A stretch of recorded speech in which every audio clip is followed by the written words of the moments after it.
तप करने वाले जो महान पुरुष तपलोक में विराजमान हैं और जनलोक में जो बड़े बड़े महापुरुष विराजमान हैं, जो ब्रह्मलोक में विराजमान ब्रह्म ऋषि, उनको एक ही दुख होता है। वो इस मृत्यु लोक के प्राणियों को भगवत विमुख देखकर दुखी होते हैं कि ये भजन करके हमसे भी ऊपर जा सकते हैं। सबसे ऊपर जो ब्रह्मलोक है, उससे भी परे वैकुंठ लोक है। ये भजन करके नारायण का, हरि का, गोविंद का, ये हमसे भी ऊपर जा, लेकिन ये भूले हुए जीव भगवान नाम से रहित, भगवत भजन से रहित कैसे ये भटक रहे हैं। अगर दुख होता है, संतों के हृदय में अगर दुख होता है तो केवल भजन विमुख जीवों को देखकर, अरे भाई सावधान हो जाओ, तुम्हारा जीवन बड़ा दुर्लभ है, एक एक सेकंड बड़ा अमूल्य है। यदि तुम नाम नहीं जप रहे, भगवत आश्रित नहीं हो, तो तुम्हारा जीवन व्यर्थ जा रहा है। अच्छा, ये ही जीवन व्यर्थ चला जाए, केवल इतनी बात नहीं, आगे अब पता नहीं कब अवसर मिलेगा। जिनके संग से हरि स्मरण आ जाए, हरि स्मृति बढ़े, वही साधु समागम है। दोषों का नाश हो और निर्दोष अवस्था हरि स्मृति बढ़े। अब जब हरि स्मृति साधु समागम से, कि जैसे शीशा गला के छोड़ो तो जो द्रवित पदार्थ है वो ऊपर निकलने लगता है, ऐसे हमारा हृदय हरि स्मृति, जितनी बार हम नाम ले रहे हैं वो जाके हमारे हृदय को ठोस कर रहा है। वृंदावने जलद जाल समाकुलायाम, पहले तो निर्विकारिता लाएगा नाम, अनर्थ की निवृत्ति, जिससे हमें दुख मिलता है उन कर्मों को नष्ट करेगा। ये दो चार माला की बात नहीं है, जब तक घड़ा भर ना जाए तब तक वो डालना होता है। गला हुआ शीशा ऊपर तक अब ठोस हो गया, अब उसमें एक बूंद पानी नहीं रुक सकता या द्रवित पदार्थ नहीं रुक सकता। ऐसे ही हमारा हृदय अभी विषयों से भरा हुआ है, इसे खाली करना है। नाम, स्मृति, भगवत स्मृति, जितना आप स्मरण कर रहे हैं मानो आप अपने हृदय को विकारों से खाली और भगवत स्मृति से भर रहे हैं।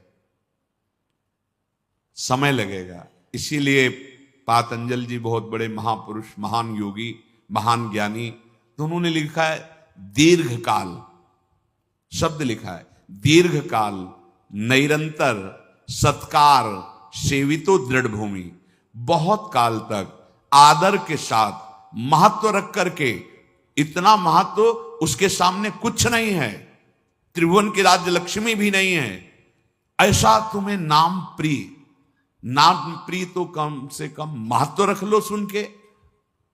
जब आप दीर्घ काल तक और निरंतर आदर के सहित, महत्व के सहित, तो दृढ़ भूमि, दृढ़ भूमि अब भर गया घड़ा हरि स्मृति से। जे ही हरि स्मृति से गला तक से भरे तो उसका फिर परिणाम क्या होता है? बोले श्रीपाद प्रबोधानंद जी जो कह रहे हैं, अश्रुधारा प्रवाहित होने, राधा रोमांच हो रहा है। और वो दृष्टि डालता है जिधर, तो वही श्याम गौर जोरी आंखों में झलमलाने लगती है, आंख मूंदे या खोले। सच्ची मानिए, ये निरंतर प्रभु की स्मृति बहुत बड़ी वस्तु है। ये बहुत उत्तम फल प्राप्त हुआ है, या बहुत बड़ी कृपा प्राप्त हुई। जो भाव तुम्हारा बन पावे, निरंतर भगवत स्मृति, शरीर कहीं भी रहे, कैसी भी स्थिति में रहे, अगर आपके हृदय में सदा प्रभु की स्मृति चल रही, तो प्रभु आपके हृदय में प्रकट हैं। पहले तो स्मृति रूप में और फिर रूप रूप में उनका रूप प्रकाशित होगा। लेकिन बहुत बकवास करने वाले, बहुत व्यवहार में उतरने वाले कैसे निरंतर भगवत स्मृति कर पाएंगे? बोरी सखी का एक दोहा, इसे एक दो बार दिन में तो याद कर ही लेना चाहिए। ना काहू सो बोलिबो, ना कोई व्यवहार, अपनी कुंवरी किशोरी को जियत निहारी निहारी। स्मृतिवान देख पाता है लाडली जी को, स्मृतिवान दूसरा नहीं देख पा सकता, ये बात ध्यान रखना। अभी एकांतिक में किसी उपासक हमको लाडली जी मिली थी, ऐसे ऐसे ऐसे बात कर रहे थे, जैसे हमका क्षमा कीजिएगा, वो कृपालु हैं, किसी को भी मिल सकती हैं, उनके लिए कोई ये योग्यता का पक्ष थोड़ी। अगर योग्यता की बात आवे तो प्यारोडुम क्षमते ने अच्छी सिकादी नाम तो ध्यानगम, पर ऐसे नहीं मिलती जैसे आप बात कर रहे हो। लाडली जो मिली और आप ऐसे सूखे सूखे बोल रहे हो, अरे नहीं भाई नहीं, कह ही नहीं पाते। उदाहरण उनको दिया था कि अगर 1 अरब की चेक रखी हो तो सभा में बोलो खड़े होके कि मेरी जेब में 1 अरब की चेक है, और बोल के दिखाओ। हिम्मत नहीं होगी, नाशवान पैसे की हिम्मत नहीं होगी तुम्हें। और महान करुणा समुद्र, प्रेम समुद्र, वो परम धन जिसमें लालजू को खरीद लिया जाता है, लालजू बिक जाते हैं, किसमें? प्रेम में। प्रेम समुद्र का सार रूप लाडली दिखाई दी, और आपकी आंखों में आंसू नहीं, और आपकी हिम्मत पड़ गई है बोलने की। या तो चेक नहीं है और या खोने वाले हो, यही शब्द थे। या तो चेक नहीं है आपके पास तो 1 अरब की, और आप केवल डींग मार रहे हैं, या आप अब खोने वाले हो। स्मृति, अखंड स्मृति, ये बहुत बड़ी वस्तु, ये बहुत बड़ा लाभ, इसी से लाडली जो दिखाई देती है, इसी से दिखाई देती है। ध्यान रखना, बार बार आपके जो स्मृति चल रही, राधा राधा, सब सत्संग सुनो, सुनना चाहिए, बैठो, सार बात को पकड़ो। स्मृति बार बार राधा राधा। हम कहते मंत्र नहीं चल रहा आपसे, और कुछ नहीं चल, राधा राधा नाम सुधा रसम, अमृत रस है। आचार्य चरण कह रहे इसी से सारा काम बन जाएगा। राधा नामैव कार्यम हेनुदिन मिलितम, कह रहे यदि तुम्हें राधा नाम जपने को मिल जाए। अब जैसे कोई कह देता है कि किस ग्रंथ में लिखा है, अरे कितने ग्रंथ पढ़े हो तुम, कितने ग्रंथ पढ़े हो? 2-4 पढ़ लिए होगे तो कह दिए ग्रंथ। अगर एक ट्रक लाया जाए और उस पे ग्रंथ सब रखे जाए तो ट्रक भर जाएगा, ग्रंथ की कमी थोड़ी होगी। एक एक पंथ के कितने कितने ग्रंथ हैं। आप जानते हो वृंदावन प्रेम रस को, नित्य विहार रस को, उनके ग्रंथों को पढ़ा नहीं तो फिर कैसे जानोगे? भक्ति का भी बहुत स्वरूप है। किस कोटि के तुम भक्त हो, किस कोटि के ग्रंथ पढ़े हो। यहां आओ, भगवत रसिक जी कह रहे वेद रसकन की वाणी, केवल राधा रस ही भरा हुआ है। ये वृंदावन धाम है। कौन इस धाम की महिमा को, महापुरुष जो है, साधारण जीव की तो बात जाने, कौन नमन नहीं करता, कौन नहीं जानता? वृंदावन का ये एकांतिक प्रेम रस रसिकों की वाणी में मिलेगा। भगवत रसिक, रसिक की बातें रसिक बिना को समझ सके ना। राज दरबार में राजा का जो प्रताप है, वो जितने देखते हैं वो उतना जानते हैं कि राजा के समान कोई नहीं है, क्योंकि उसके इशारे, भ्रकुटी के इशारे में प्रांत के प्रांत नष्ट हो सकते हैं। वो राजा का वैभव देखते हैं। ये है राजा प्रताप, राज प्रताप। और जब वो अपने महल में जाता है, अपने राजपद से उतर करके, फिर जो स्वरूप का दर्शन होता है, उसका प्रेमी रूप, वो प्रेमी रूप वो सभा वाले नहीं जानते, सभा वाले नहीं जानते हैं। अगर उनसे कहा जाए कि जो महाराज की भ्रकुटी का तुम प्रताप देख रहे हो ना, किसी की भ्रकुटी का प्रताप ऐसा भी कि तुम्हारे महाराज घुटने टेकते हैं वहां, जैसी हरिवंश प्रताप रूप गुण वय बल श्याम, जिसे वेद भी नेति नेति कहते हैं, ऐसा राजा है हमारा। वृंदावन के राजा हैं, लेकिन वृंदावन नाथ पट्ट महिषी, निर्तन भ्रकुटी बदन अंबुज मृदु सरस हास मधु बोलन अति आसक्त लाल अली लंपट बस कीन्हे बिनु मोलन। कैसे कैसे समझ में आएगा? कितने शास्त्र पढ़े हो? ऐसे ऐसे ग्रंथ रस ग्रंथ हैं और वो चिंतन के लिए हैं, वो प्रवचन के लिए नहीं, वो आहार है रसिकों का। संप्रदाय नवधा भगत वेद सुरसरी नीर ललिता सखे उपासना है सिंहिन को चीर, है सिंहिन को चीर रहा है कुंदन के बासन, कै बच्चा के पेट और घट करे विनाशन। बोले जो चतुर संप्रदाय नवधा भगति ये परम पावन त्रिभुवन को करने के लिए जैसे भागीरथी गंगा ऐसे प्रवाहित हो रहे हैं, जो इनका आश्रय ले ले भव समुद्र से मुक्त हो जाए। भगवत ऋषि जी कह रहे संप्रदाय चतुर संप्रदाय नवधा भगति और वेद ये क्या है? जगत पावन मंगल करने वाले हैं। लेकिन बोले वृंदावन की नित्य विहार उपासना ये सिंहिनी का दूध है, या स्वर्ण पात्र ललितादि के हृदय में टिकता है, और या जो शरणागत बच्चा है उसके पेट में टिकता है, नहीं तो फाड़ देगा। हिम्मत नहीं पचाने की दूसरे की। ये सिंहिनी का दूध है, ये वृंदावन नित्य विहार रस है। ये अत्यंत कीमती वस्तु राधा नाम, राधा चरणारविंद, राधा लीला और राधा धाम है। कैसे तुम्हें समझ में आएगा? जिनका प्रताप वेद पुराण शास्त्र ब्रह्म ऋषि गाते हैं, वो अपने हृदय की तिजोरी में छुपा के राधा नाम और राधा चरणारविंद रखते हैं। श्यामाजू के चरणन की बलिहारी जे हैं बसत किशोर लाल के प्राणन मध्य सदारी।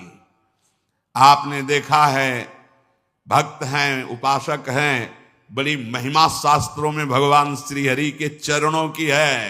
ध्येयम सदा परिभवग्नम अभीष्ट दोहम तीर्थास्पदम शिव विरंचि नुतम शरण्यम।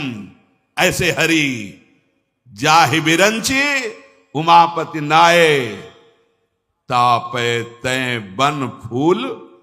ये नहीं पुराण में लिखा, ये शास्त्रों में तो मैं ज्यादा नहीं, थोड़ा संकेत मिलता है। अनआराधितो नूनम भगवान हरि ईश्वरा, ईश्वरों के भी ईश्वर भगवान हरि जिनकी आराधना करते हैं, ये वो आराध्या है जिसको एकांत में लेके फूल चयन करके बेणी गूथ रहे। प्यारी जू राधा राधा राधा नामयु कार्यम हेनुदिन मिलितम साधना घीस कोटिस त्याज्यो। अगर राधा नाम ही केवल लेने को मिल जाए तो परम प्रेम की प्राप्ति हो जाए। कितना सरल, राधा राधा मानो अमृत पान कर रहे हैं। ये जो राधा राधा बोलने पर रस निकल रहा है ना मुख में, यही अंदर जाके सारे विकारों को भस्म करेगा। डॉक्टर औषधि देता है तो प्रश्न बिना किए खाकर उसको रोग निवारण का विश्वास होता है। बिना किसी प्रश्न और तर्क के तुम राधा नाम स्वीकार कर लो। वृंदावन धाम में बैठे हैं, इस बात के अगर पूरा जैसा भी बना है जीवन, ये तुमसे कुछ चाह नहीं है, तुम्हारी चाह की पूर्ति की बात कर रहा हूं। चिंतामणि प्रणमताम ब्रजनागरीणा ए मंजुष स्वभाव मधुकल्पलता निकुंजम व्यंजन तमद्भुत कृपा रसपुंज में। इसीलिए श्री जी के विषय में ज्यादा बोलने की हिम्मत नहीं होती, क्योंकि अधिकार चाहिए। तुम राधा राधा कहो, ठेका हम लेते नहीं कहते हैं, तुम ठेका लेते हो। अगर तुम मानते हो थोड़ा भी कि भगवान अपने वचनों से भी ज्यादा अपने दासों के वचनों का, तो झूठे दास बन जाए तो सच्चे बना लेते हैं। जैसे हम उनके हैं, अपने आचार्य, अपने गुरुजन, अपने जितने भी संत महापुरुष हुए हैं, सबके हृदय में नाम महिमा देखी गई है। हरि की, हरि चरणारविंद की प्रीति देखी गई है, और उसका फल जो एकांतिक पाया है। जैसे गोस्वामी जी एकांत में होकर श्री जानकी जी के चरणों की वंदना कर रहे हैं कि मेरे स्वामी को कैसा स्वभाव पसंद है, कैसे गुण पसंद है, कैसा मन पसंद है, आपसे ज्यादा और कौन जान सकता है। इसलिए जनक सुता जग जननी जानकी, अतिशय प्रिय करुणा निधान की, ताके जुग अतिशय प्रिय करुणा निधान की, ताके जुग पद कमल मनावों, और जासु कृपा निर्मल मति पाऊं। वो बुद्धि, वो मन, वो आचरण, वो स्वभाव जो मेरे स्वामी को प्रसन्न कर ले, वो जनक नंदनी श्री लाडली जी जानकी जी के चरणों की वंदना करके याचना करते हैं। यहां तो प्रेम समुद्र श्री स्वामिनी जी का नाम, कह रहे राधा नाम हमने सुना नहीं, दुर्भाग्य है तुम्हारा, कैसे सुनने को मिलेगा? बिना वृंदावन की कृपा के जब आचार्य चरण कह रहे हैं, खुद कह रहे हैं श्री मुख से कि ये तो वृंदावन की कृपा है जो राधा नाम, कहीं कोई राधे बोलेगा, राधा बोलेगा तो वृंदावन की हवा लगी है उसमें। कोई न कोई वृंदावन का प्रेमी महाभागवत, चाहे वो भागवत प्रवक्ता हो, चाहे वो संत रूप में हो या वो ब्रजवासी रूप में हो, उसकी कृपा हुई है, उसके शब्द पहुंचे तुम्हारे कान तक। नहीं, राधा नाम का परिचय ये वो धन है जो हरि अपने हृदय रूपी तिजोरी में रखते हैं। जब लाल जो किसी पर अतिशय प्रसन्न होते हैं तो लाल रंगीलो गाइए, ताते प्रीति रंगीली पाइए, तब राधा नाम राधा धाम में प्रीति। तो जैसे जैसे हमारे हृदय में नाम, तो हृदय की स्थिति जैसे गोपीजनों की आई और वो कह रही नाहिन रह्यो ही मह ठौर। ध्यान दीजिए, ये जो हम काम क्रोध लोभ मोह मद मत्सर आदि दोषों से डर रहे हैं, ताल ठोक के भक्त कहते हैं सहित सहाय तहां बस अब जय हृदय न नंद कुमार। एक काम क्रोध लोभ मोह मद मत्सर माया के पार्षदों, ताल ठोक के कह रहे हैं तुम्हारा अब वहां प्रभाव पड़ेगा जिसके हृदय में नंद कुमार नहीं है। अब यहां कुछ फर्क नहीं पड़ने वाला। सहित सहाय तहां बस अब जे हृदय न नंद कुमार। नंद कुमार वैसे सबके हृदय में है, पर यहां भाव क्या है? स्मृति। जिसके हृदय में नंद नंदन की स्मृति नहीं है, ऐ माया और ऐ माया के पार्षदों, वहीं तुम्हारा प्रभाव पड़ेगा, यहां प्रभाव नहीं पड़ने वाला। क्यों? क्योंकि नाहिन रह्यो ही मह ठौर। भरी सराय रहीम लख आप पथिक फिर जाए। जैसे धर्मशाला भर गई, अब गुंजाइश नहीं है तो पथिक आया और चला गया। ऐसे ही काम क्रोध लोभ जब आए और देखा हृदय में भगवत स्मृति, प्रणाम किया और चले गए। नाहिन रह्यो ही मह ठौर। नंद नंदन अछत कैसे आनिए उरौर। अब तो हमारे हृदय में उद्धव जी जब समझा रहे हैं आत्मज्ञान गोपी जनों को, अब बस बस करो, बस करो, ये जोग ये ज्ञान उनको समझाओ जिनके हृदय खाली हो। यहां जगह नहीं रह गई तुम्हारा ब्रह्म ज्ञान सुनने की, आत्मज्ञान सुनने की जगह नहीं रह गई। नाहिन रह्यो ही मह ठौर। क्यों? नंद नंदन अछत कैसे आनी उरोर। पूरे हृदय में तो नंद नंदन का कब्जा हो गया है, अब यहां किसी का प्रवेश नहीं। भरी सराय रहीम लखी आप पथिक फिर जाए। अब जगह नहीं रह गई। ये कब आता है? सब कार्य गोपीजन कर रही, पर स्मृति प्रभु के चरणारविंद। मुरारी पादार्पित चित्त वृत्ति। इतना चिंतन निरंतर हुआ कि हृदय भगवत चिंतन से भर गया, अर्थात भगवान प्रकट हो गए, प्रकाशित हो गए। अब हृदय में जगत। अब ये आपकी स्थिति निरंतर भगवत चिंतन की है, इसको देखते रहिए। चलत चितवत दिवस जागत सुपन सोवत रात। हृदय ते वह श्याम मूर्ति छिन्न न इत उत जात। यह है पूर्णता प्रेम भक्ति की। चल रहा है तो भगवद स्मृति, देख रहा है तो भगवद स्मृति, जग रहा है तो भगवद स्मृति, स्वप्न में है तो भगवद स्मृति, सुषुप्ति में है तो भगवद स्मृति। एक स्थिति होती है, जागृत, स्वप्न, सुषुप्ति, ये दशाएं दिखाई देंगी।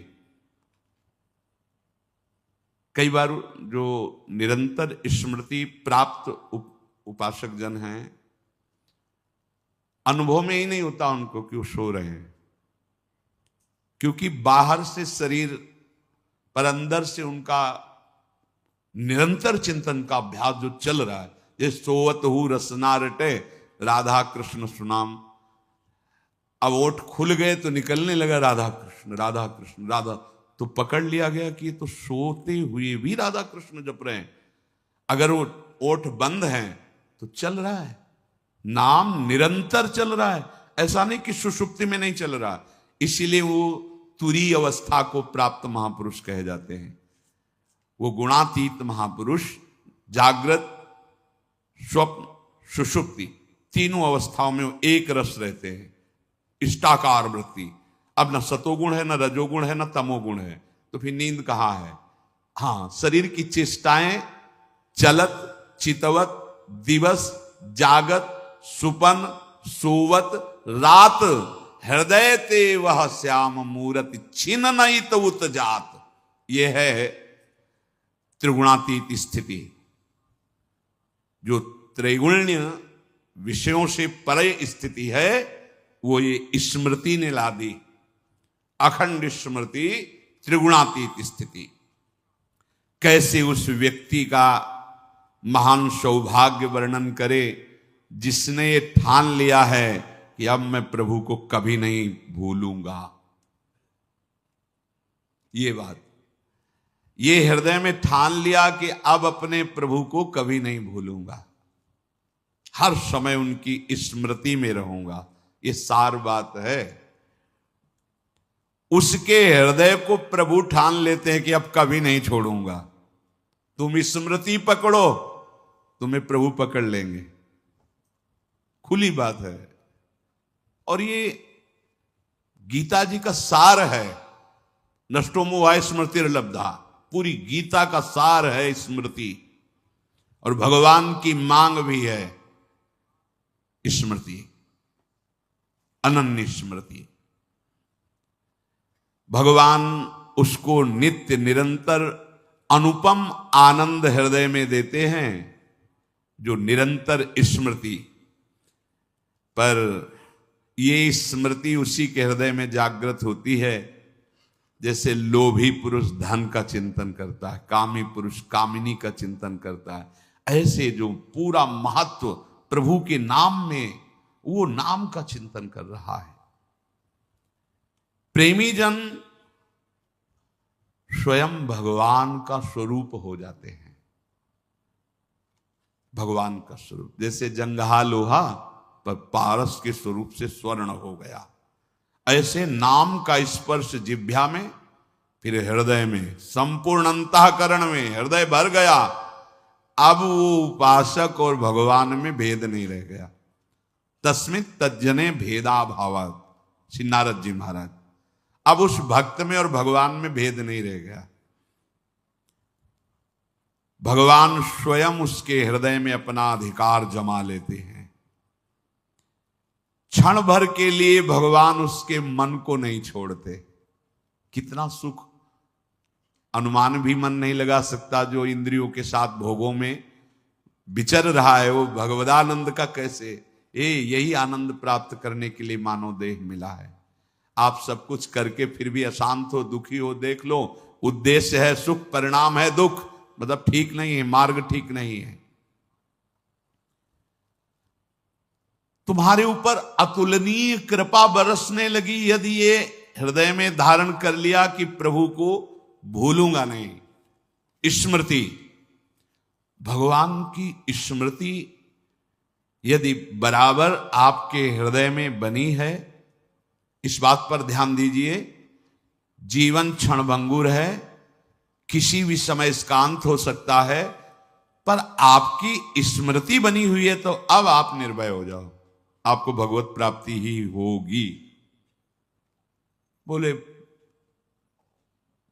जब प्रश्न करने आते हैं क्या करूं कैसे करूं, ऐसा हूं ऐसा मन है ऐसा, अपना स्वभाव अपना प्रभाव भूल जाओ, प्रभु के स्वभाव को देखो और प्रभु के प्रभाव को देखो, अभी आनंद आ जाएगा। कब तक देखते रहोगे ये गंदे मन की गंदी चालों को, नहीं संभाल पाओगे। इधर देखो, प्रभु का स्वभाव देखो, अस्वभाव को सुनो सहज स्वभाव परे हो, नवल किशोरी जू को मृदुता दयालुता कृपालुता की रास है। हम कोई पक्षपात की बात नहीं कह रहे, हरि से भी ज्यादा कृपालु लाडली जी, यद्यपि एक ही दो रूप में खेल रहे, पर जैसे एक ही दो रूप में आमने सामने हैं राम जी और परशुराम जी, तो देखा ना परशुराम जी को घुटने टेक के प्रणाम किया और कर बद्ध होकर प्रार्थना करके जय जयकार करके रक्षा करो नाथ। तो अवतार तो दोनों भगवान के ही है ना, ऐसे एक ही परम तत्व दो रूप में, एक ही परम प्रेम दो रूप में है, प्रिया और लाल के रूप में। पर प्रिया रूप इतना करुणामय है कि नेक हूं न रिश्क हूं भूली हूं न होत सखी। हे सखी, हमारी प्रियाजू को कभी गुस्सा नहीं आता। जैसे शरणागत के द्वारा घोर अपराध बन जाए, लालजू तो सर्वकृष्ण, देखो प्रियाजू ये आपका नाम लेता है, कहता है हमारे माई श्यामा जी को राज, देखो कितना बिल्कुल शास्त्र विरुद्ध आचरण कर रहा है। ये अंदर की बात बता रहा हूं आपको। प्रिया जो जाए से नहीं कोई बात नहीं होता। जैसे पिताश्री कि इसको बहुत बार समझाया है, तुम्हारे दुलार ने इसको, आज इसको तो छोड़ूंगा नहीं।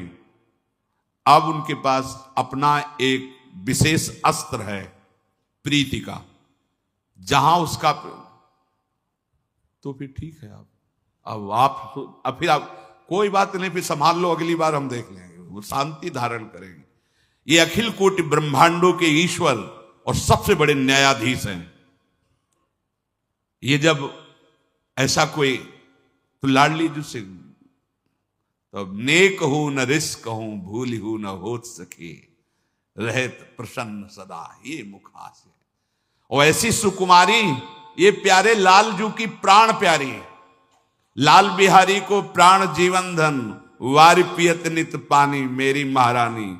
तो हम जैसों की बात बन गई, नागरी दासी जन्म जितायो, भले पता नहीं कौन सी हरी कृपा हुई कि लाडली के चरणों में, लाडली जू के नाम में, लाडली जू की ठसक में ला दिया। ये किसी साधना का फल नहीं, छोटे छोटे बच्चों में हमारे माई श्यामा जू को राज, ये मेरी लाडली जू का प्रताप।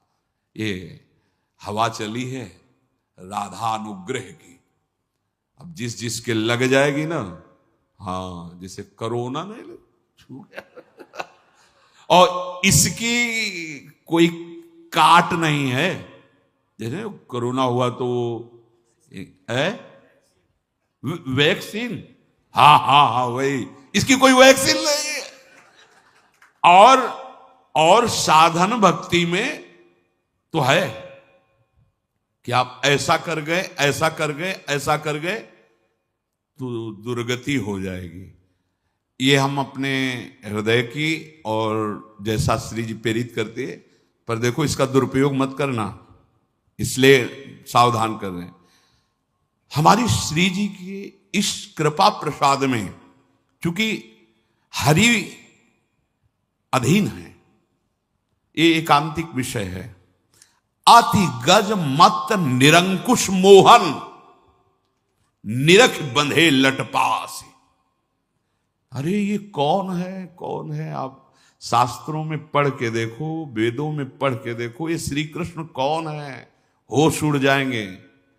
अरे इतने विराट हैं, ये इतने बड़े हैं कि एक रोमकूप में करोड़ ब्रह्मांड है। ब्रह्मांड निकाया निर्मित माया, रोम रोम प्रतिवेद कहे। रोम रोम प्रति लागे कोटि कोटि ब्रह्मांड, कोटि माने करोड़ करोड़ ब्रह्मांड। अगर जरा सा भ्रकुटी बदल जाए, महाप्रलय, जरा सा मृद मुस्कान हो गई, सृजन और सबका पालन, और आप खेल रहे हैं। आपको इससे, इनके एक अंश मात्र से भगवान ब्रह्मा, भगवान शिव और भगवान विष्णु यही बने हैं, दूसरा नहीं, यही एक बने हुए हैं। ऐसे प्रभु अति गज मत निरंकुश, इनके ऊपर कोई अंकुश है क्या? निरंकुश। बहुत बहुत ये अंतर की बात, ठसक की बात कह रहे। जिस ठसक में सब कुछ फेल हो जाने पर भी पास हो जाता है, सब कुछ फेल हो जाने पर भी पूरी कॉपी, एक भी ऐसा उत्तर नहीं है जिसमें नंबर रखा जाए।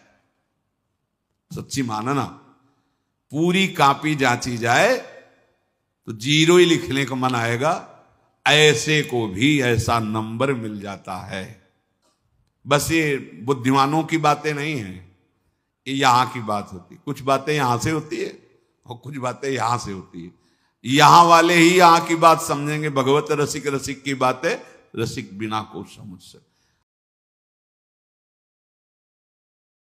इन दोनों भाइयों का चरित्र सुनो, इसके सुनने से प्रभु में विश्वास और भक्ति बढ़ती है।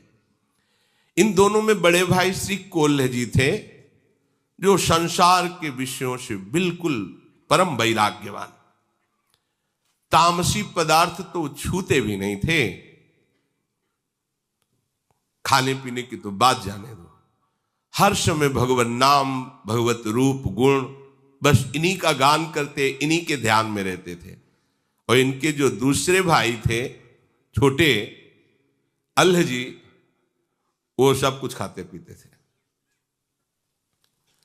राजसी भोग भोगते थे, और राजा के साथ, राजकुमार के साथ ही बैठते उठते और राजाओं के ही गुण गाते, रजोगुणी रूप की महिमा गाते। वो बड़ी सुंदर थी, वो बड़ा सुंदर था, ऐसा वैसा। कभी वो भगवान का गुणगान करने में रुचि नहीं रख रहे थे। पर खास बात थी कि वो बड़े भाई का बहुत आदर करते थे। जो भक्त थे बड़े भाई, उनका वो आदर करते थे। लेकिन कभी कभी भगवान की कोई चर्चा सुन लिया, कोई ऐसे पद गा दिया, रुचि नहीं। रुचि तो राजाओं के रूप गुण का गान करना, उनके भोग विलास में, वैसे ही सब खाते जो नहीं खाना चाहिए। पर खास बात क्या हुई? बोले बड़े के अधीन रहे, उनके सामने जाते ही नम्र रहते। ईश्वर और अपने बड़े भाई भक्त में कोई अंतर उनकी दृष्टि में नहीं था, इतना आदर करते थे। ये बहुत बड़ी बात हो गई। उनके सामने जितनी देर रहते बहुत दैन्य रहते, बिल्कुल मानो एकदम साधु। बाद में तो सब रजोगुणी। बड़ा भाई देख करके अंदर से बड़ा दुखी होता कि सामने तो बहुत दैन्यता करता है, पीछे ये सब मनमानी आचरण करता है। क्या करें? इसको ले चलें एक बार भगवान के सामने, इसको ले चलें, शायद इसकी बुद्धि बदले। चलो द्वारिकापुरी, द्वारिकाधीश के दर्शन करो, उनको साष्टांग प्रणाम करो, तुम्हारा मंगल होगा। क्योंकि श्री कृष्ण को एक बार साष्टांग प्रणाम करने वाले का जो सौभाग्य उदय होता है, वो बड़े बड़े यज्ञों के करने वाले का भी नहीं होता। एकोपि कृष्ण कृतः प्रणामो दशाश्वमेधा भृतेन तुल्यः दशाश्वमेधी पुनरेपि जन्मो कृष्ण प्रणामी न पुनर्भवाय। एक बार श्री कृष्ण को दैन्य भाव से साष्टांग दंडवत करने वाले का कैसा लाभ होता है? बोले 10 अश्वमेध यज्ञ, अश्वमेध यज्ञ, 10 अश्वमेध यज्ञ के अवृत स्नान का, अर्थात पूर्णता का उसे फल मिलता है। पर 10 अश्वमेध यज्ञ और श्री कृष्ण के प्रणाम करने वाले का अंतर यह रहेगा कि 10 अश्वमेध यज्ञ करने वाला स्वर्ग आदि लोकों को भोग कर मृत्यु लोक आएगा और कृष्ण प्रणामी न पुनर्भवाए। चलो प्रभु श्री कृष्ण द्वारिकाधीश के चरणों में साष्टांग प्रणाम करो चल करके। अल्ल जी तो कोल्ह जी को ईश्वर की तरह मानते थे, जो आज्ञा उनके साथ चल दीजिए। द्वारिकापुरी पहुंचे, प्रभु के सामने, द्वारिकाधीश के सामने एक विलक्षण घटना घटी, जिसे कान लगाकर सुनिए। क्यों कह रहे कान लगाकर? क्योंकि इससे तुम्हारा विश्वास बढ़ जाएगा, इससे तुम्हारी भक्ति बढ़ेगी, तुम्हें समझ में आएगा कि हमारे प्रभु की भक्ति कितनी सामर्थ्यशाली है। कोल्ह जी ने भगवान को प्रसन्न करने के लिए पद, ऐसा करना भी चाहिए, जब अपने ठाकुर के दर्शन करने जाए तो कोई पद उनकी महिमा से भरा हुआ, अगर वहां वातावरण भी देखे, मानो जैसे श्री जी के सामने, राधा वल्लभ जी के सामने समाज हो रही, तो चुपचाप सुनो, बोलने की जरूरत नहीं। ऐसा अवसर है कि आप गा सकते हैं तो कोई पद सुना सकते हैं। देखो माई सुंदरता की सीमा, जो आचार्य महापुरुषों ने गाए हैं। कोल्ह जी ने सुंदर पद प्रभु को सुनाया। अल्ल जी हाथ जोड़े चुपचाप खड़े हुए हैं। भगवान को जो बहुत प्रिय बात है वो ये है कि भक्त चरण धरि भाव तरत भव सिंधु अगाध। अगर भक्तों के चरणों में भाव आ जाए तो तरने में देर नहीं लगती है, और भक्त के चरणों में भाव रखने वाला दैन्य होता है।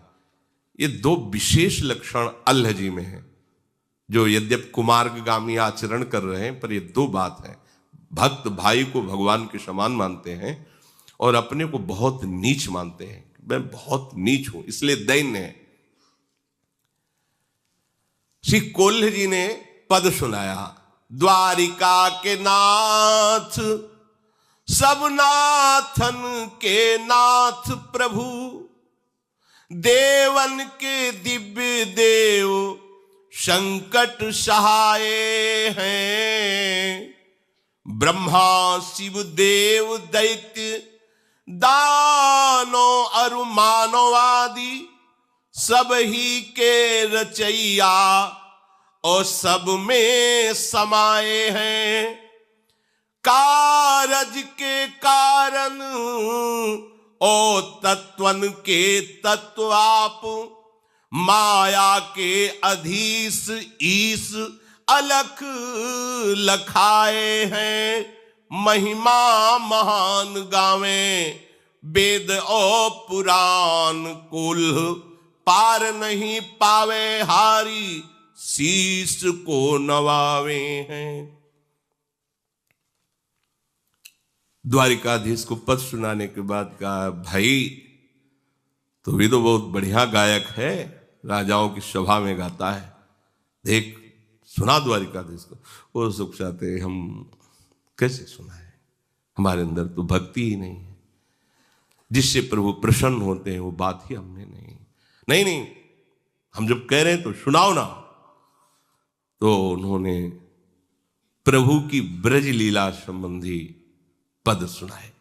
बड़ा सुंदर उनका स्वर था, क्योंकि राजाओं की सभा में वह सब रजोगुणी काम था। द्वारिकाधीश के सामने बड़े भ्राता भक्त की आज्ञा हुई तो गाय। गलीन में गोकुल की गासी गासी गोपीन को, गोरस ओ गोरस को दान ले सिहायो है। सगरियल बेलीन को नवल नबेलीन को, गाय के गवायो अरु नाच के नचायो है। अबुलान आन मान प्राण की हरन हारी, बांसुरी बजाए घर बार भूलवायो है। ये जसुदा के छैया, ये रास रंग के रचैया, भैया नेह की नदी में तय नहायो और नहवायो है। देश विदेश के देखे नरेशन रीझिक को जो बूझी करेगो, याते तने तन जात गिरो गुण सौ गुण अवगुण गाठी परेगो। बांसुरी वारो बड़ो रिझवार है, श्याम जुने कुसुधार ढरेगो। ये लाड़ी लो छैल छबीलो अहीर को, पीर हमारे ही की हरेगो। वाह वाह वाह, द्वारिकाधीश बोल पड़े, वाह वाह। सब आश्चर्यचकित हो गए प्रभु के श्री विग्रह से। साक्षात द्वारिकाधीश बोल पड़े, वाह वाह। ब्रज की लीला, प्रभु चित्त चोर के भी चित्त को चुराने। महामहिम श्री जगन्नाथ जी का जो आप रूप देख रहे हैं, ब्रज लीला श्रवण का परिणाम है। प्रेम विकल विह्वल स्वरूप जो जगन्नाथ जी का है, ये ब्रज लीला महाप्रेम स्वरूप है। प्रभु ने हुंकार भरी, वाह। कोल्ह जी ने गाया, द्वारिका के नाथ हो सब महिमा। जब अल्लाह जी ने गाया, पूरा मंदिर आश्चर्यचकित हो गया कि वाह वाह वाह। पहला आश्चर्य तो कि आज तक कभी कोल्ह जी के सामने कोई भागवतिक चमत्कार नहीं प्रकट हुआ था। अल्लाह जी कभी दर्शन करने नहीं आए थे, वही उपद्रव रजोगुणी। पर आज दर्शन करने आए, भगवान ने वाह वाह कह दिया। पहले ही चुभा, ये को बार हम इतना आए, रोज आए, दर्शन किए, गाए, कभी वाह वाह नहीं। हम तो जानते हैं ना, आप भी जानते हो कि शराब वो सब, आप वाह वाह। चलो ठीक, थोड़ी तसल्ली। अब दूसरा प्रोग्राम, माला और प्रसाद। जाओ, जो अंग शेव उनसे पहनाओ जाके अल्लाह जी को। नजदीक गए, अल्लाह जी किसका नाम? जी, ये माला दो। नहीं नहीं, हमें नहीं दी होगी, मैं तो नीचा आदमी हूं, गंदा आचरण करता हूं, ये मेरे भाई को दी होगी। ये जन्म से भगवत भक्ति में लगे हैं, प्रभु के इन्हीं के चरणों के हम आश्रित, इनको दे। नहीं नहीं, भगवान ने नाम लेकर कहा अल्लाह जी को देना। अल्लाह जी तुम्हारा नाम? हाँ, माला पहना दी, प्रसाद। अब तो कोल्ह जी की दृष्टि बदल गई और भगवान की तरफ प्रणय कोप से देखेगी। मतलब अपमान ही करना था तो थोड़ा हल्का करते, इतला कि हम इतला गाते रहे, कभी वाह वाह नहीं कहा। और इसने गाया और माला प्रसादी हृदय में एकदम। इनको नहीं दिया, आपको दिया है, आपका अल्लाह जी नाम पहना। ये है, थोड़ा भी अगर कहीं दासत्व में कमी रह जाती तो ये बात आ जाती है। अरे हमारे स्वामी हैं, यहां प्रसन्नता होनी चाहिए कि हम लिवा के लाए, तो इस नाते से प्रभु कितना इसको आदर दे रहे हैं। प्रभु दयो पे नया ही दयो, बड़ो अपमान भयो। ये बात समझनी है यहां कि हम जिनके शरणागत हैं, उनके द्वारा की हुई कोई भी चेष्टा हमारा अपमान नहीं हो सकती, हमारा सम्मान है। पर वो समझ नहीं पाते, हम कहीं ना कहीं अपने अहम को बचा के रखते हैं। ध्यान देना, इसे मिटाना होगा, नहीं आप अपने स्वामी के ही प्रतिकूलता का चिंतन करने लगेंगे।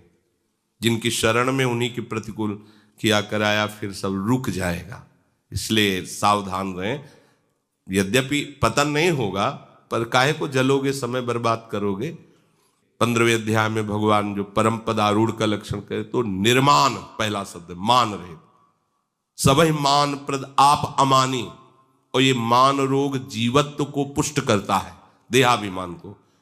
और जहां आप महापुरुषों का सानिध्य प्राप्त किए तो महापुरुषों के समान आपको मान मिलेगा, क्योंकि उनके सानिध्य में वो सम्मान जब हम स्वीकार कर लेते तो मान का रोग बढ़ जाता है। और जब महापुरुष देखते हैं कि ये तो मान से रोगी हो रहा है, तो फिर उसका ऑपरेशन होता है, तब वो उसी के प्रतिकूल हो जाते हैं। जैसे छोटा बच्चा स्नान कराने के लिए मां ले जाती तो बुरा समझते हैं कि हमें खेल से हटा कर, क्यों ऐसा नहीं होना चाहिए। इस पर सुधार मन को, अंदर की बात है, बाहर की नहीं। बाहर से आपके आचरण दैन्य हो सकते हैं, पर अंदर से आपकी वृत्ति अनुकूल और दैन्य होनी चाहिए। इनको अंदर से बहुत बुरा लगा। बचपन से भगवान का भजन कर रहा हूं, आज तक शाबाशी नहीं दी, आज तक माला प्रसाद। ये छोटे भाई ऐसा दयो पे नया ही दयो। ऊपर से पुजारी यही कह रहे कि आपको नहीं दिया, इनको दिया है। दयो पे नया ही दयो, बड़ो अपमान भयो। गयो बूढ़ो सागर में दुख को न पार है। बूढ़त ही आगे भूमि पाई चलो झूमी। प्रीति सो अनीति भूले, नाही मानो तरवार है। सो ही आए लेन हरिजन, मन चैन झिल्यो। मिल्यो कृष्ण जाय पायो, अति सुख सार है। बैठे जब भोजन को, तो दई उभय पातर ले। दूसरी जो कैसे कही, वही भार प्यार है। अल्लाह जी के कहने पर पुजारी ने कोल्ह जी को साफ कह दिया, ये माला तुम्हें नहीं, ये अल्लाह जी के लिए है। कोल्ह जी को लगा बहुत बड़ा अपमान भगवान ने कर दिया। बस ये बात समझो, भगवान मंगल भवन है, भगवान से सम्मान चाहते हो, उनकी हर चेष्टा मंगल स्वरूप है। ये रहता है, पक्का रहता है। और ये बहुत बुरा रोग है, बड़े बड़ों के अंदर रहता है। भाई रात दिन हम सेवा में रहते, थोड़ा तो सभा में बोलो कि हम तुम्हारे जिलाए जी रहे, तुम्हारे पोसे वो चाहता है। भाई ये है ना, पूरा हमारा जितना कुछ इन्हीं से चल रहा है। नहीं हम तो आपके इशारे से चल, पर अंदर जो फुलरा चढ़ा वो गिराएगा तुम्हें, ये पक्का। अब अगर उसे ये माना जाए कि हमारा अपमान हो गया, तब तो भाई बहुत ही मतलब मंदबुद्धि। गुरु के द्वारा की हुई चेष्टा अपमान होती है क्या? और जब हम ऐसी वृत्ति रखते हैं कि इन्होंने हमारा अपमान कर दिया, तो फिर शरणागति पर संशय खड़ा हो जाता है कि आपने क्या समर्पित किया था शरणागति में, तन मन वचन और स्वयं। तो अपमान किसका हो रहा है? उनका समर्पित तन, उनका समर्पित मन, उनका प्राण, उनका सब कुछ। तो वो अगर आपको ऐसा ही लग रहा, तो अपने आप का अपने आप से अपमान करने तुम्हें परेशानी क्या है? अगर आपको ऐसा भास भी हो रहा कि हमारा अपमान हो रहा है, तो तुम्हारा है क्या, तुम बचे क्या? कम से कम इतना ही सोच लो। तो उनको लगा कि भगवान ने बहुत बड़ा हमारा अपमान पूरी इस द्वारिका के मंदिर में सभा में कर दिया। अब तो जीना जिसके लिए हम भक्ति करते थे, उसी ने अपमान। कैसी देखो लीला कैसी विचित्र होती है। कोल्ह जी ने अपना अपमान समझ करके आत्महत्या करना उचित समझा। इतना जलन हो गई, अब ठीक नहीं है, तो समुद्र में जाके कूद गए।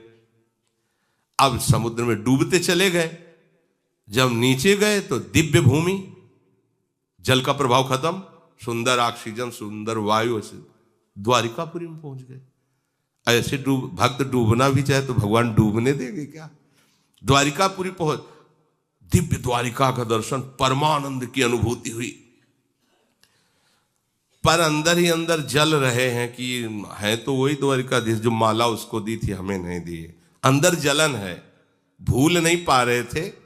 जैसे तलवार का घाव हो तो कर सकता रहता, तो प्रभु के प्रति थोड़ा गुस्सा कि छोटी ही माला हमें भिजवा देते हैं। ये माला वाली बड़ी चक्कर है।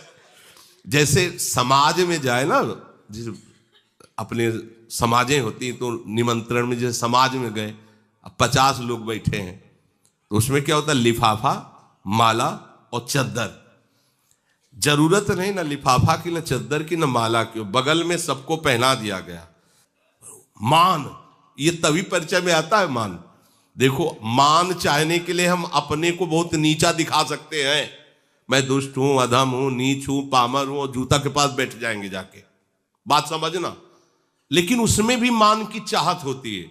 बात तब होगी जब जबरदस्ती तुम्हें कोई वहां बैठे हैं, और फिर आप अपने को अधिकारी मानकर कि हाँ यही मेरा अधिकार है, तो समझ में। अपने को कह रहे हैं हम नीच हो, जब दूसरा कहेगा नीच है, पाखंडी, तब कैसा लगा? हाँ, तो ये बड़ा सूक्ष्म विषय है। अब वो घाव की तरह उनको अंदर आनंद तो आ रहा है दिव्य द्वारिकापुरी के दर्शन में। आगे भगवान के पार्षदों ने आइए प्रभु आपको बुला, और आनंद हो। भगवान के पार्षदों ने अगवानी की और आनंद मिला, बड़ा सुख मिल रहा है, बड़ी शांति, बड़ी दिव्यता का अनुभव हो रहा है।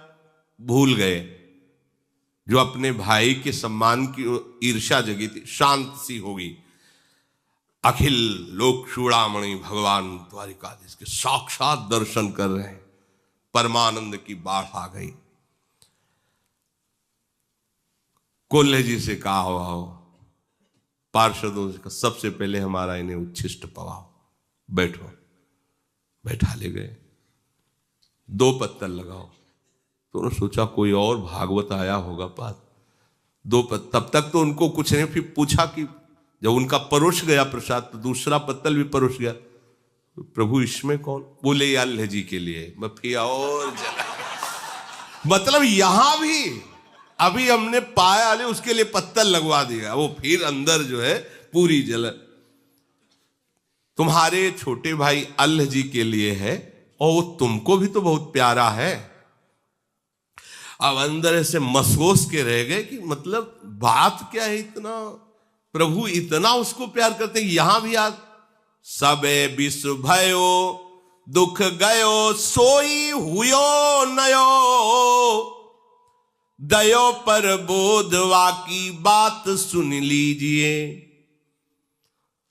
एकदम चेहरा बदल गया प्रभु की तरफ, फिर वही प्रणय कोप से देख, प्रभु नाराज मत हो, तुम जानते नहीं हो, तुम अभी के भगत हो, वो हमें कितना प्यार करने वाला भक्त है, तुम अभी सुनो, हम तुम्हें बता रहे हैं वो कौन है जो तुम्हारा भाई बना है आके।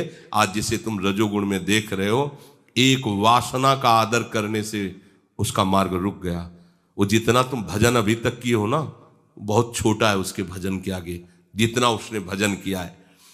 तेरो छोटो भाई मेरो भक्त सुखदाई, ताकि कथा ले जताई जामे आप ही सो दीजिए। प्रथम जन्म मांझ बड़ो राजपुत्र भयो, गयो गृह त्याग सदा मोसुमति भीजिए। आयो बन को भूप संग राग रंग रूप, देख चाह भई देह दई भोग कीजिए।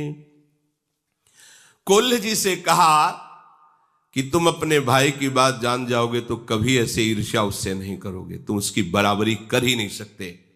जानते हो बड़ा प्रिय मेरा भक्त है वो पूर्व जन्म में राजपुत्र था और उसने बचपन से राजपुत्र राजकुमार होते हुए सब भोगों का त्याग करके बैरागी हो गया।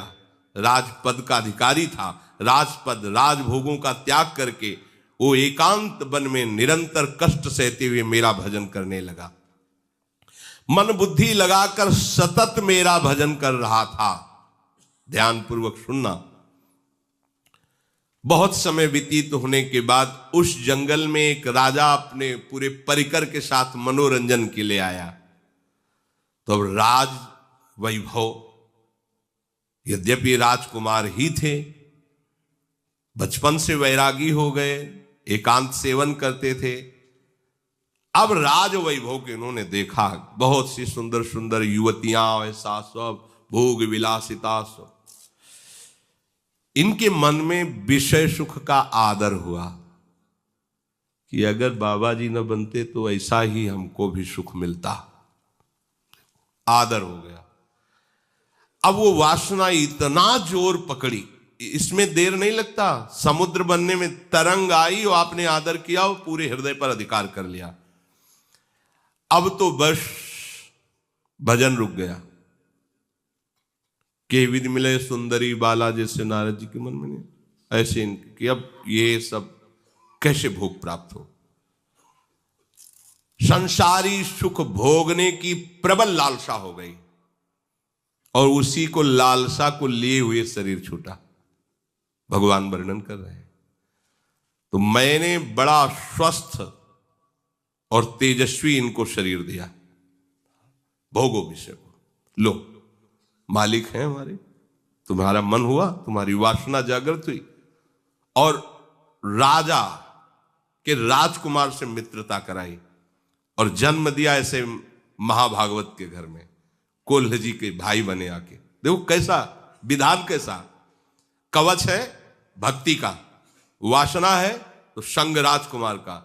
वैसे ही जो भोग देखे थे वही भोग राजकुमार के साथ खूब भोगो, खाओ पियो दुनिया का। अब भक्त का संग और वासना, देखो भगवान कैसा यही संयोग होता है। अब भक्त के संग ने उस वासना से खींचा है, जीवन असार चलना द्वारिकाधीश। सामने गए और जहां से रुका था साधन वही जागृत हो गया। केवल तो प्रभु का स्वभाव सूरदास जी वर्णन करते हैं कि विमुख भये निमिषहु न अकृपा, जब चितये तब वो ऐसे। प्रभु बीच वाली बात नहीं देखते कि हमको छोड़कर विषयों में, यही तो अगर वो ऐसा देखें तो अपने लोग तो कभी आगे ही नहीं बढ़ सकते, भगवत मार्ग में चल ही नहीं सकते।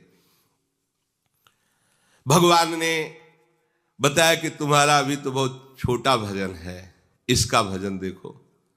पर एक वासना का आदर करने के कारण उसकी ये गति हुई कि उसको ऐसा संयोग मिला। विषयी जनों को विषय भोगते देखकर या विषयी पुरुषों की बात सुनकर विषय भोगने की इच्छा प्रकट होती ही है। यदि कहो कि कोई विरक्त है, राज्य सुखों का त्याग करके आया है, तो ये कैसे हो सकता है? तो कह रहे हैं बलवान इंद्री ग्रामो विद्वानमपि कर्षति। कोई भी हो ये नहीं सोचना चाहिए कि इन भोगों को तो हम छोड़ करके आए, अब हमें कौन परास्त कर देगा, उससे घटिया भोग तुम्हें गिरा देगा। ये माया है, बिल्कुल कहीं नहीं, अभिमान नहीं आना चाहिए, बहुत सावधान। देखो ना, राजकुमार होती हुई राज वैभव छोड़ दिया, आज एक राजा के भोग विलास को देखकर वासना जागृत हो गई और ऐसी जागृत हुई कि भजन रुक गया। उसी वासना की प्राप्ति के लिए व्याकुलता हो गई। मन की गति बहुत दुष्तर है। महान त्यागी विरागी सौभरी ऋषि को मछलियों का विहार देख करके ब्याह करने की इच्छा हो गई थी। भगवान शंकर मोहिनी रूप में देखकर आसक्त हो गए। इंद्रियां बड़ी विद्वान और ज्ञानियों को भी आकर्षित करने वाली हैं, इसलिए कभी कोई अभिमान न करे। विषयी पुरुषों का संग, विषय दृश्य, विषय वार्ता, ये कोई कैसा भी हो पतित कर सकता है। श्वास श्वास पर नाम जप करे, वासना की बात आते ही डर जाए, हृदय में उसका कभी आदर न करे, आदर करने से ही पतित हो जाता है। श्री भगवान ने कहा वो पूर्णता में ही था, पर ये वासना केवल आ गई, इसलिए वासना का दृश्य दिखा दिया इस जन्म में, अब वो भी पूर्ण हो गया। भजन का एक बात है कि वो बढ़ता है, जैसे भगवान का रूप बढ़ता है, भगवान की महिमा, ऐसे भजन है। वो वासना तो मिली ही, और जो भजन स्टॉक में था वो बढ़ा और सीधे भगवत प्राप्त बना दिया। अभी अभी पद गाया, सीधे भागवतिक संपर्क और तन्मयता, एक भी विषय चिंतन नहीं है उनके हृदय में। जो भोगा उसकी कोई भी पुनरावृत्ति संस्कार नहीं, ये खास बात होती है। अगर भक्त की कहीं वासना पूर्व की और भगवान उसका, तो उसमें संस्कार नहीं बनेगा। जैसे भोगियों का संस्कार होता है कि भोगा पुनः संस्कार, पुनः उसकी तृष्णा वासना, ये नहीं होगा। उसको घृणा पैदा हो जाएगी अंदर से, संस्कार रहित हृदय होगा, क्योंकि वो प्रभु की तरफ से चल रहा है, डॉक्टरी चल रही, वो ऐसा नहीं। ये बहुत कृपा का मारा। आप तभी तो कहते हैं आंख मूंद के दौड़ो गिरोगे नहीं। आंख मूंद के दौड़े, अब तुम्हें चिंता नहीं करनी। ऐसे चिंतामणि चरणों का आश्रय ले लिया है, अब चिंता, बोले चिंता नहीं करनी तो फिर आज से पिटाई होगी, विषय नहीं पाओगे। बार बार हम ये कह रहे हैं, इसलिए इस मार्ग में चलने के लिए करें, इधर नहीं। इधर तो चिंता ही चिंता है, तुम निश्चिंत हो ही नहीं पाओगे। निश्चिंत होने का ये मार्ग है। और भगवान ने कहा देखो तुम इस जन्म में भक्ति कर रहे हो, पर कैसी तुम्हारी भक्ति रंग लाई है कि तुम्हारे ही आश्रित, तुम्हारे ही भाई का आदर होने पर तुम्हारे अंदर कितनी जलन है। तुम प्राण त्यागने के लिए और वो तुम्हें अब भी कितना प्यार कर रहा है। तेरे ही वियोग अन्न जल सब त्यागी दियो, जियो नहीं जातवा पे बेग सुधि लीजिए। जिस दिन तुम समुद्र में कूदे, उसी समय उस समुद्र में कूदना चाहते थे, लोगों ने पकड़ लिया, आज भी उन्होंने अन्न जल नहीं पाया, प्राण त्यागने के लिए तैयार है आपके लिए। और आप कितनी ईर्ष्या से युक्त है। आप सोचिए आप किस कोट के भक्त हैं। ये प्रसाद लो और जाओ प्रसाद। हाथ पे प्रसाद दीनो, आए घर चीन लीनो, सुपनो सो गयो बीती, प्रीतिवासो कीजिए। द्वारिका को संग सुनी, आवती ही आगे चलो, मिलो भूमि पर दृग भरी वह दीजिए। कही सब बात श्याम, धाम तजु ताही छिन, करो बनवास दो अतिमति भीजिए। तुम्हारे वियोग में तुम्हारे छोटे भाई ने अन्न जल त्याग दिया है, तुम्हारे वियोग में वो प्राण त्याग देगा अगर तुम नहीं पहुंचे। शीघ्र जाओ, भगवान जी ने वो प्रसाद दिए, जाओ उनको देना। और प्रभु की वो शंख चक्र के छाप लेकर के आए। अब वो जो अपमानजनित दुख था क्षण में नष्ट हो गया, क्योंकि अज्ञान के कारण था। अपने भाई पर अपार प्रेम हुआ। अल्लाह जी ने जब सुना कि कोल्ह जी को द्वारिकाधीश के दर्शन हुए तो भूमि पर लेटकर उनको प्रणाम करके उनका स्वागत किया। दोनों भाई आंखों में आंसू भरकर मिले, भगवत प्रसाद पाया और वहीं से आजीवन के लिए दोनों वनवासी होकर भगवत प्राप्त हुए। देखो, वासना का आदर करने से इतना विघ्न पड़ा पर नाश नहीं हुआ, पतन नहीं हुआ, फिर वही बैरागी बने और भजन की पूर्ति हो। तो आप ही जो भजन कर रहे हैं ना, एक एक मिनट प्रभु देख रहे हैं, द्वारिकाधीश पूरा देख रहे हैं ना, आगे की पीछे की सब। हमें ये नहीं सोचना कि हमें कोई देख नहीं रहा, अच्छाई या बुराई भी। बहुत भजन कर रहा हूं,